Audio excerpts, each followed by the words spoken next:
Hello, ladies and gentlemen. Welcome to another boss guide from Gaming Son and Father.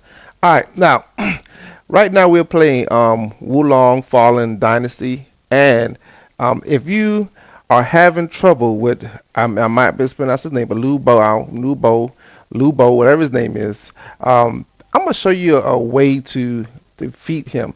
Um, but the first thing you have to do before you try to fight him is to get all of those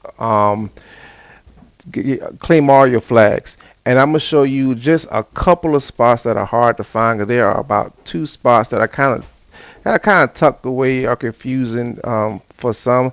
But you definitely want to be at a morale rank of 20 when you fight him. So let's take a look at the first flag, which is which is visible to everybody, but a lot of people don't understand how to get to it. Okay, ladies and gentlemen, so here is the first flag that you can see in the distance to the left that most people see, but they always ask the question, how do I get there? You'll jump down there, fight those enemies, and then like wonder, well, how do I get up there? You don't want to go up. You're not going to get up there from down below. You're going to have to go around. So once you head to the left and go down, there's going to be a couple enemies to fight, and then a major flag hit right there. And then once you hit that major flag, you're going to go to the right. All right. So I'm gonna demonstrate this, and the video from my playthrough. You're gonna see me diddle down a little bit, but I'm gonna head to the right. There's gonna be some enemies to fight that in that direction, but that's okay. That's what you came here to do. You came to fight. You're excited about fighting, so you're gonna knock them out. And so once you get past all the enemies, and I know you don't see nothing now, but trust me, they will be. All right.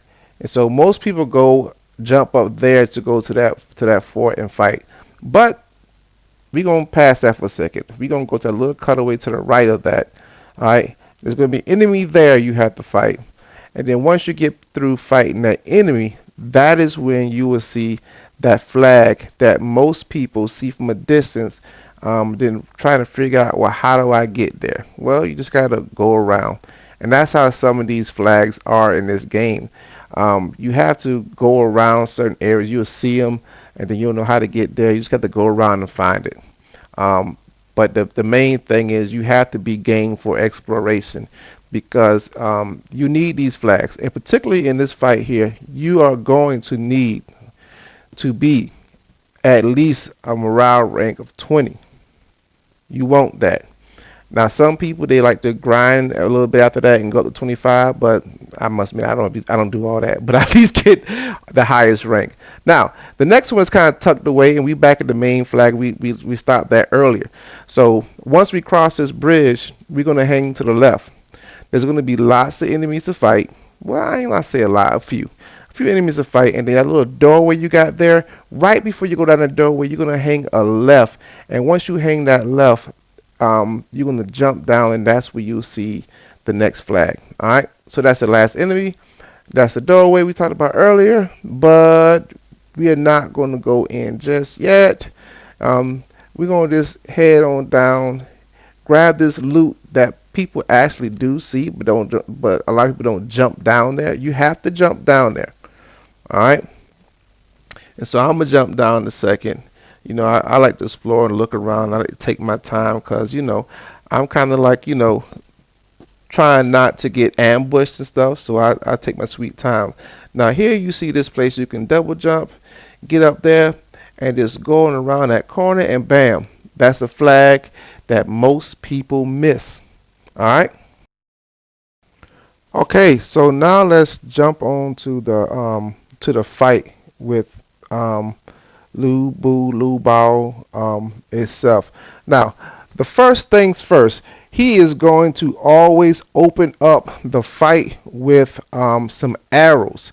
And what I find best is to, when you first come in there, run in there quickly and get a few hits in. If you run into him, as soon as the fight begins, and you quickly dash in there, run in there, hit double tap the old button, you will get get underneath his arrow attacks, you'll be able to get a couple of free swings in there. Let me show you that real quick. Okay, guys, so here we go. Get ready to fight, and as you say, I just jumped right in there really quickly and got me a couple of free attacks in. Now, he has two major attacks he's going to do after that. Here's the first one. He jump up, and you can just pretty much wait to the very last second and get a to counter that one or deflect it. The next one, as you can see here, he just runs straight into you. Once again, wait to the last second and just get the counter in. Other than that, but deflecting. Other than that, he's gonna run around and he's gonna swing at you. Just hit him, not hit him, but deflect them, and just be ready to deflect any of his arrow attacks. Now, for me, I think it's best to hold the block button while you're trying to deflect, just in case. Now, here we get to the next part, which is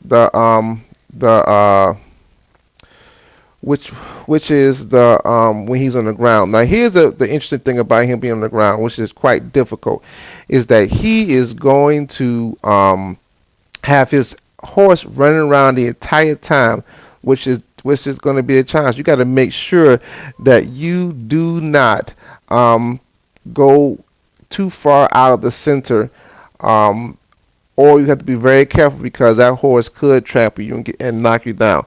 Now, first thing we're going to do is go over some of his major attacks that is going to really give you problems. His the ones he's glowing red, his special attacks. All right. So the first one we're going to look at is when he jumps straight up into the sky to hit you. That one you have to pretty much just wait to the very, very last second. Here it is, and block, not block, deflect, and that's it. All right, that's the first one.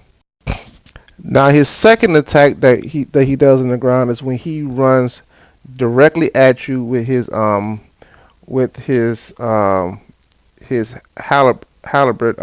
his axe, whatever that is, down to the side. Now my suggestion to you is to make sure you're at a good distance, because once again you want to deflect that at the very last second. So it's a thing, you just have to be patient. You have to go at the very last second with that as well. If he is very close to you when he's about to launch that attack, I suggest you just jump out of the way to the left or to the right. Try to get behind him. Don't try to deflect that one straight up, because the timing will be very, very difficult if he's too close to you when he starts it.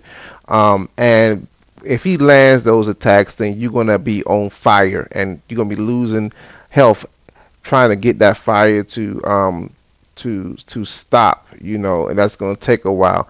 All right, so let's take a look at that attack when he's on the ground, when he runs at you, and you have to deflect at the very last second. All right, here we go. He's going to spin his axe. He's going to run right at you, and last second, bam. Now, once again, if he hits you with that, you will be on fire. So make sure you don't panic and you just be patient and deflect at the very last second. Now, he does have one more attack that I want to show you, in which he twirls around his axe above his head. Then he dashes straight towards you, not dash for you, but he does a quick thrust towards you, and you gotta that's going to be a quicker one that you have to deflect at the last second as well. Here we go. All right, so here we go, and bam, it's a little bit of delay, but once he gets that, you can get about 1 or 2 hits in.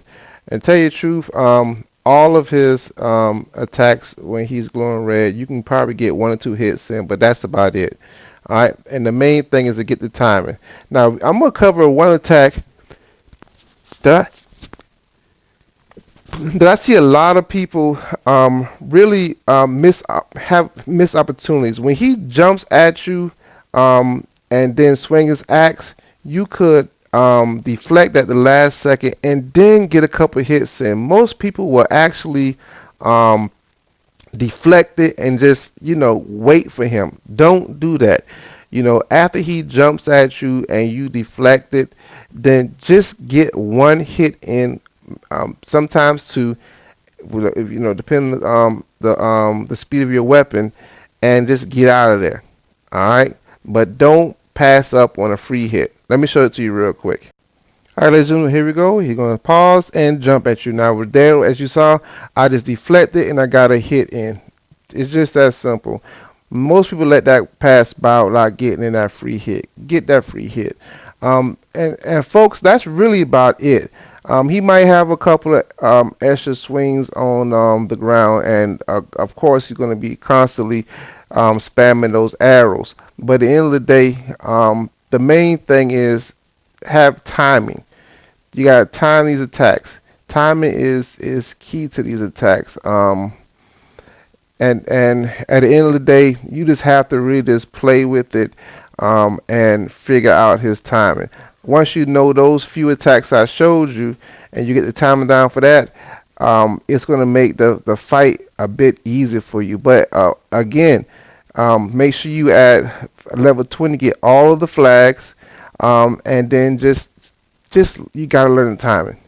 No way around it. It's one of those fights that where the main thing is to know the move sets and his patterns, and from there, once you know his attacks, get the timing down, you can deflect and get a few hits in, and you just have to just take your time. All right, that's it. I hope that helped you guys. Y'all have a good one.